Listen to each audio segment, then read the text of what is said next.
Here I have Suzuki Vitara and let me show you how to change language on the following car. So at the very beginning, let's start by using the home screen. Then you need to find and locate the settings. So this is this gear icon. Let's tap settings, and here we've got the system settings that you can use. So here let's scroll down until you see the language settings. Under language settings you should find the whole list of available languages that you can use on this device. As you can see, this is quite a long list of languages that you can choose. In my case, let me select here, for example, change from English to Spanish. So let me tap Español, and right now, as simple as that, the whole list of settings and everything goes to Spanish.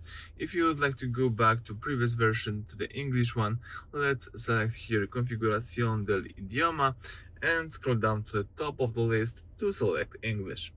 So that's it. Everything is back in English.